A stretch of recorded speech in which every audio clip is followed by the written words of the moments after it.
Hey, Cat Pack. How you guys doing? It's Coach Kathy here, and it's time for a weekend cat chat. This is going to be our first Friday cat chat. I kind of waited until you guys would be getting home from work and maybe sitting down on the couch and pulling up your phone or listening to this while you're making supper. As you can tell, I'm still under the weather. It's getting better every day. I'm fine. It's just annoying. I tried to do some stretching and whatever, so I'm still in my workout outfit just to try to not be too sedentary on the couch and try to just get things moving along. Anyway, so today I want to talk to you about weekend mindset. We're going into our first weekend together, and this is remember when we talked in one video about like different witching hours of fasting when you're going to be really tempted to eat, and even if you're not fasting, but there's like 4 p.m., 8 p.m., and 10 p.m. Well, Friday night is the ultimate. This is the grand poobah witching hour of the week. And for some reason, when we make it to Friday night, we just think like, oh, there. And it's almost like anything from 4 p.m. onward after Friday just doesn't count. And that's not true. But we all have, or not all, but I'm sure we've all had that mindset at some point. And also, in particular, when a challenge or a new diet plan or something starts off, that weekend is when the Monday newness and the shiny new toy of a new challenge that started on a Monday or Tuesday is already looking a little dull for some people. Some of you may already not even be along for the ride, even on day 4 or 5. What I think we're on day 4 now. Some of you are still trucking and you're doing great. And I encourage you to post encouragement to other group members who are struggling. But the reality is from here on out, this is when it starts hitting the fan. And this is when the rubber meets the road. And this is when either bad habits continue or they get broken. I wore my Beth Dutton hat today. I thought we needed a little bit of Beth reality for this conversation. And it's because the weekend comes with some challenges. We're less busy. We don't have as strict of a routine as we do Monday through Friday if you're a 9 to 5 gal or whatever. It just seems like weekends are kind of a free for all, and they're definitely food focused. And I love a Sunday dinner after church and that tradition, but it doesn't mean that we need to come totally unglued. Just because it's not Monday through Friday morning means that all bets are off. Calories don't count, overeats don't count, carbs don't count, alcohol doesn't count. Like, why did we ever start thinking this? Like, who told us the lie that the weekends are the time to just do whatever you want to, and that it's a reason to celebrate? If your Monday through Friday is that miserable that you really do feel like you need an escape, or that you need to overeat or overdrink because of what goes on in your life Monday through Friday, that might require some assessment of your life and your habits and different things. Doesn't mean we're all going to love our job all the time, but it doesn't mean that we need to self-sabotage on the weekends either because of our responsibilities during the week. I'm sorry, I'm a little fuzzy headed. I'm trying to find my words. We'll get through this. It's not always going to be this disjointed. But anyways, like I said, just because it's a weekend, it doesn't mean you have to go crazy. But please learn now, and I'm sure you already know because it's not rocket science, but you can undo a very, very good week with a very, very bad weekend. You can throw down a lot of calories. You can throw down a lot of empty calories and put away a lot of sugar, drink a lot of alcohol. This type of mentality tends to happen more on the weekends. And you can fast perfectly Monday through Friday and then have a couple of 3,000 calorie days, which are actually not that hard to do on the weekends. And it's any progress that you've made, you go right behind, or it's at least 2 step forward, 3 step back. So you might make a little progress, but you're constantly doing this all the time instead of always edging that needle in the favor of your goals. And so this comes down to accountability. A lot of you do your grocery shopping on the weekends. Now, I'm going to say this nicely, but I do mean it. Nobody compels you to put junk food in your cart. It doesn't magically fall in there. And then it doesn't magically go from your cart to the grocery till, and then from the till into your house. And so if you have junk food in your house, chances are it's there because you put it there. And you need to have that conversation with yourself long before you ever go to the grocery store. Go with a list. Lisa on Hillbilly posted a high protein, lower carbohydrate shopping list of things to get. It's okay if you didn't have those things before, because again, when you know better, you do better. But if you've been watching any of these videos and listening to anything I've been saying or that Lisa's been posting, hopefully you do know a little better. So I encourage you, if you are grocery shopping this weekend, start making some decisions and bringing some food into the house that's going to help your goals, not hurt your goals. Again, I'm not your babysitter. I'm not your gatekeeper, but you have come on to my group because you obviously need help. So this is me giving you help.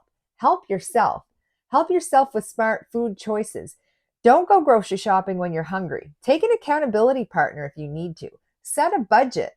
Go in with a list and only buy what's on the list, unless it's like a really good meal like protein source that's on sale or something.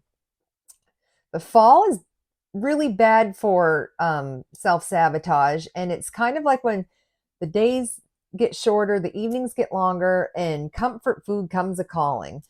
Gone are the days of wanting those fresh green salads in the summer and all those fresh fruit smoothies and all that fresh fruit produce. And seems like we just want cheese and chili and cornbread and apple pie and all those yummy fall treats. And it's not that we can't enjoy those things, but if we are on a weight loss journey, we need to do this methodically and with a purpose and with some accountability too. So instead of spending all this time and money and focus on all of these treats that we can have, let's just spend that time, money, and focus on meal planning and buying things that we know that we can cook for 2 hours on a Saturday or a Sunday, and then we're going to have really good meals all week. Or spend that time researching high protein snacks and things like that Greek yogurt bar that we can make that still tastes awesome and we don't feel denied, but it's not going to sabotage our efforts. And we do need to relax. We do need to soothe. Everybody needs some downtime. That doesn't mean we need to drive our face into a bag of mini Snickers or pop a whole thing of popcorn and pour the butter over it and then go for the mini Snickers and probably have some pop while we're doing it. It's time now, if you are committed to wanting to be healthier and wanting that longevity in your life and wanting to fit into those jeans that haven't fit for 5 years, but you've still kept in the back of your closet, and wanting to feel good about what you see looking back at you in the mirror, it's time to put on our big girl undies and make some decisions that are going to put us in the direction of those goals and not keep pulling us back. Self-sabotage is very, very real. It's part of emotional eating. And we always even let other people, we like to blame other people for our self-sabotage. Like, oh, well, my husband bought these and I couldn't help it. Or I was invited to my girlfriend's and she made my favorite dip and I couldn't help. We want to keep saying like, it's not my fault. It's not my fault. But ultimately, we are in the driver's seat. We are in control of what goes from hand to mouth. We are not compelled to put anything into our body that we don't want to. Yes, cravings are very real. Yes, our body works against us with cravings, especially in menopause, especially when we're stressed. But in the end, we are still accountable to ourselves and what goes in our body. And, this isn't meant to make you beat yourself up over yourself. When we are stressed, cortisol goes through the roof and cortisol stimulates ghrelin. Remember the ghrelin gremlin that makes us hungry? That's a very real thing that happens in our body. It doesn't mean it's your fault, but it's what you choose to do when you know it's happening that then becomes your decision to make, and then you are accountable. So when you know better, you do better. If you are doing things to actively lower that cortisol, like making sure you have enough magnesium in your system, making sure you're getting quality sleep, making sure you're having some downtime for you, like an hour where you shut the notifications off on your phone or put it in the next room and sit and read the favorite book that you've been wanting to read for a while, or go have a bath, or go to the spa, or go for a walk. Self-care isn't just pedicures and bonbons. There's a lot of ways that we can do self-care, but consciously putting that time, money, and effort into relaxing ourselves, we're not going to be so drawn to want to eat things that we shouldn't. And consequently, when cortisol goes down, so does ghrelin. And then leptin goes up, which is the I'm full hormone. When we're in a stable, calm, mentally clear state, we're not going for those things as much. Because guess what? When we overeat, it's because we're filling something. Overeaters are often overfeelers, we're overthinkers, and we're overdoers. The busy, stressed out, just feeling, those are the people that are making very bad food decisions quickly. And you're just like a ticking time bomb, and you just want to do anything to buy yourself a few more minutes on that clock before it explodes. And so often that means reaching for food that we don't need or don't want. That often leads to boredom eating, habit eating, uh, and I forgot what I was going to say. Boredom eating, habit eating, and it doesn't matter, self-soothing eating. But that need does not need to be filled with food. If hunger isn't the problem, food isn't the solution. You've heard me say it before, and I'll say it again. And back to the thing that I posted yesterday about like the mini Snickers and all of those things, that you can't out exercise a bad diet. You also can't out fast a bad diet. There is nothing, there is no shot, there's no Ozempic or diet pill or even surgery. You will always be able to overeat any of those things. They might help you lose weight temporarily, but if you don't fix your mindset, old habits are going to come back. So maybe this weekend, let's take the time to do the mental work that's necessary to just start healing a little bit. This is not going to happen in a weekend, and it's not going to happen probably without some counseling and without some coaching. But as I said in one of my first fasting videos, as you start this process, it's going to bring up some emotions. It's even going to stir up things in people around you. Some people get very uncomfortable when you begin this path of getting healthy. Sometimes spouses aren't always as supportive. There's a 75% divorce rate for bariatric surgery patients. That's very real. You're going to have friends pull back from you. If you're always the fun fat friend that wants to just go eat everything, and then you aren't that person anymore, or maybe you don't want to eat as often, you might not seem as fun to them. Or sometimes you were letting people enable you, or you were people's enablers, especially with emotional eating. So, this is all about to change, and you need to be ready for that. And there's no way that you can totally prepare for it, but at least be aware of it. So, like I said, these emotions are going to come up, and you're going to realize that you have created unhealthy habits that you may not even have known that you had. So maybe this weekend is just a weekend to be a little more self-aware. And if you haven't been journaling, I really encourage it. When you do feel compelled to overeat, or you feel the pressure from someone else to overeat, people say, oh, just have a little, or you got to live sometime, you only live once. Just shut that talk out. If that's what people need to say to make themselves feel better about what they're overeating on, then let them. That's a whole movement right now, the let them movement. Let them say that to you. It doesn't mean you need to accept it. It doesn't mean you need to put that on like a coat and wear it around just because somebody spoke that over you. You have the ability to block any thoughts or emotions and shut them right down. Just because somebody said it doesn't mean it's true.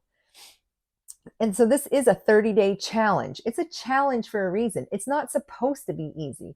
The first weekend probably will be the hardest, and that's okay, because I'm here for you and Lisa's here for you, and we're all here for each other.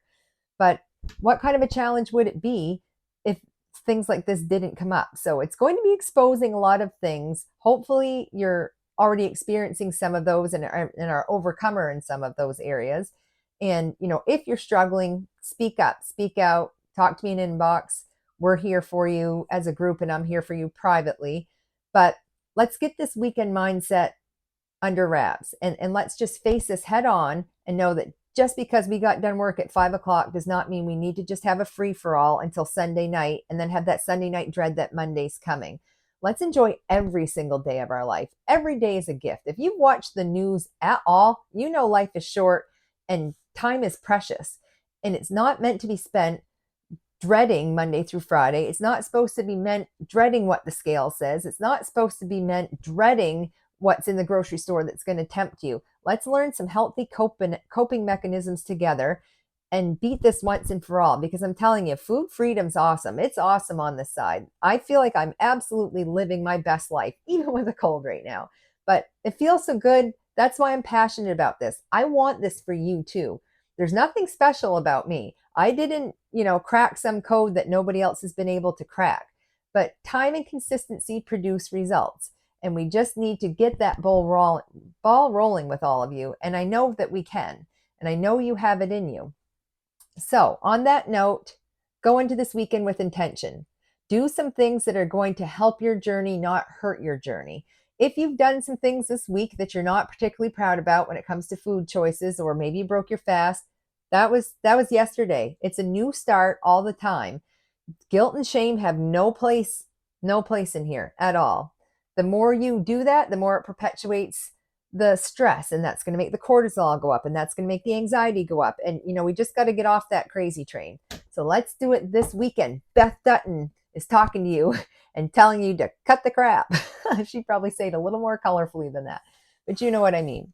Let's make some smart choices this weekend and have this be the best weekend that we've had in a long time. And that Monday morning, we're holding our heads high because we didn't just succumb to all of the temptations that were thrown at us. I know it's in you. We'll talk to you soon. Have a good night. Bye.